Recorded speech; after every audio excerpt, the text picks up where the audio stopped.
നമ്മളിന്ന് കുക്കെ സുബ്രഹ്മണ്യ സ്വാമി ക്ഷേത്രത്തിനെ പറ്റി വീഡിയോ ആണ് ചെയ്യുന്നത്. അപ്പോൾ കുക്കെ സുബ്രഹ്മണ്യ സ്വാമി ക്ഷേത്രം കർണാടകയിലാണ്. നമുക്ക് കേരളത്തിൽ നിന്ന് സുള്ളിക്ക് കൊട്ടാരക്കര നോർത്ത് പറവൂർ ബസ്സുണ്ട്. അത് രാവിലെ 8:30 മണിക്ക് റൈറ്റ് ടൈമിൽ സുള്ളിയ ബസ് സ്റ്റാൻഡിലെത്തും. ഇതാണ് സുള്ളിയ ബസ് സ്റ്റാൻഡ്. ഇവിടെ നിന്ന് ഒരു ചായ കുടിച്ചിട്ട് നമുക്ക് കർണാടക ബസ്സിൽ കയറാം. കർണാടക ബസ് പുറമേ ഇത് കാണാൻ ഇത്തിരി ബുദ്ധിമുട്ടാണെങ്കിൽ അവിടുത്തെ സീറ്റൊക്കെ നല്ല കംഫർട്ടബിൾ സീറ്റാണ്. സുള്ളിയ സ്റ്റാൻഡ് അത്യാവശ്യം വലിയ സ്റ്റാൻഡ് കൂടിയാണ്. നല്ല നല്ല പച്ചക്കറികളൊക്കെ ഇവിടെ കിട്ടും. അപ്പോൾ സ്റ്റാൻഡ് വിട്ട് വണ്ടി പോവുകയാണ്. ഇവിടുന്ന് 1 മണിക്കൂറും 10 മിനിറ്റും 42 രൂപ പോയിൻ്റാണ് സുബ്രഹ്മണ്യക്കുള്ള യാത്ര. കുറച്ച് ദൂരം വനത്തിലൂടെ പോകുന്നത്. സഞ്ചരിച്ച് നമ്മൾ സുബ്രഹ്മണ്യ ക്ഷേത്രം ടൗണിലെത്തുന്നു. നമ്മുടെ ഉടുപ്പി അമ്പലത്തിൻ്റെയൊക്കെ ഒരു 5 മടങ്ങ് വലിയൊരു സ്ഥലമാണ് സുബ്രഹ്മണ്യം എന്ന് പറയുന്നത്. ഇവിടെ നമുക്ക് ഒറ്റയ്ക്ക് വന്നിട്ടുണ്ടെങ്കിൽ തന്നെ റൂം എടുക്കണമെന്നില്ല. ലഗേജുകൾ വെക്കാനുള്ള സ്ഥലമുണ്ട്. 20 രൂപ കൊടുത്താൽ മതി. ഭക്ഷണം കഴിക്കാൻ വേണ്ടി ചെറിയൊരു ഹോട്ടലുണ്ട്. ഇവിടെ 1 ലിറ്ററിൻ്റെ വെള്ളമുണ്ട്. ഇഡ്ഡലി വലിയ കോസ്റ്റൊന്നുമില്ല. പിന്നെ ഉച്ച സമയത്ത് നല്ല ചൂടായിരിക്കും. അപ്പോൾ കുടയോ തൊപ്പിയോ കയ്യിൽ കരുതുക.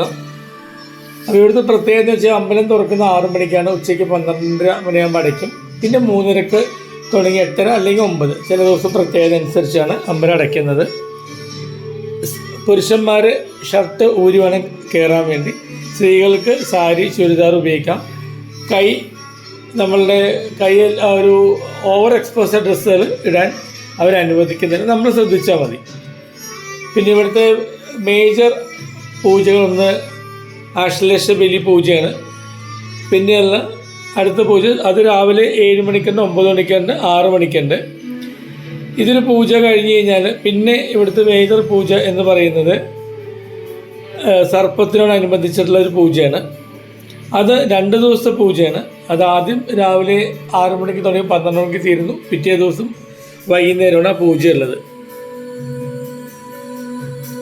വാസുകിനെ കാർത്തികേയൻ സുബ്രഹ്മണ്യൻ സംരക്ഷിച്ച ഒരു ചരിത്രവും കൂടിയുണ്ട്. കർണാടകയിലെ മറ്റുള്ള അമ്പലങ്ങളെ പോലെ ഉടുപ്പി മൂകാംബിയിലുള്ള പോലെ തന്നെ ഇവിടെയും ഗോകർണത്തൊക്കെയുള്ള ഇവിടെയും വലിയ രഥങ്ങളുണ്ട്. ഇവിടെ പുതുക്കി പണിയാണെന്ന് പറഞ്ഞു. ഇതിന് തൊട്ടടുത്ത് തന്നെ അമ്പലത്തിൻ്റെ വക ഗസ്റ്റ് ഹൗസ് ഉണ്ട്. അതല്ലെങ്കിൽ പുറമേ നമുക്ക് പല റേഞ്ചിലുള്ള ഗസ്റ്റ് ഹൗസുകളുണ്ട്. മിക്കയിടത്തും വൈകുന്നേരം 4 മണിക്കാണ് ചെക്കൗട്ടും ചെക്ക് ഇൻ ടൈമും. കാരണം അവിടുത്തെ പൂജകൾ ബേസ് ചെയ്താണ് ആൾക്കാരത് പ്ലാൻ ചെയ്ത് വരുന്നത്.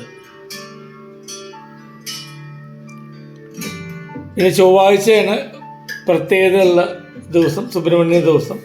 രാവിലെ പൊതുവെ തിരക്കുണ്ടാവും. വീക്ക് ഡേയ്സിൽ വൈകുന്നേരങ്ങൾ തിരക്കുണ്ടാകാറില്ല.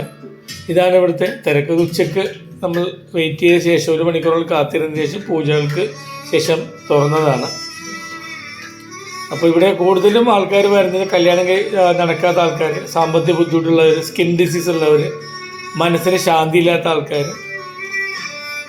അപ്പോൾ അതേപോലെ നാഗങ്ങളുടെ എന്തെങ്കിലും ബുദ്ധിമുട്ടുള്ള ആൾക്കാർ, ഇതെല്ലാം മാറ്റാൻ വേണ്ടിയാണ് ഇവിടെ പൂജയ്ക്കായിട്ട് വരുന്നത്. ഒരുപാട് ആൾക്കാർ നമ്മുടെ കേരളത്തിൽ നിന്ന് ഒരുപാട് പേര് വരുന്നുണ്ട്. ഇപ്പോൾ നമ്മൾ ഉടുപ്പിയൊക്കെ പോകുന്ന പോലെ തന്നെ ഒരിക്കലെങ്കിലും പോകേണ്ട ഒരു ക്ഷേത്രമാണിത്. നമ്മൾക്ക് അതല്ലെങ്കിൽ കാസർഗോഡ് ഇറങ്ങിയിട്ട് കാസർഗോഡ് നിന്ന് ബസ്സുകളുണ്ട്. സുള്ളിയൊക്കെ ബസ്സുണ്ട്. അവിടെ സുബ്രഹ്മണ്യക്ക് പോകാം. മംഗലാപുരത്ത് ട്രെയിനുണ്ട്. സുബ്രഹ്മണ്യക്ക് ഒരു 12 കിലോമീറ്റർ അപ്പുറം ട്രെയിൻ റെയിൽവേ സ്റ്റേഷനുണ്ട്. അവിടെ നിന്ന് നമുക്ക് വരാം. അപ്പോൾ അമ്പലം സുബ്രഹ്മണ്യക്ക് ബന്ധമുള്ള ആൾക്കാർ തീർച്ചയായിട്ടും വരിക. വീഡിയോ ഇഷ്ടമെന്ന് വിചാരിക്കുന്നു. Thank you. ബൈ.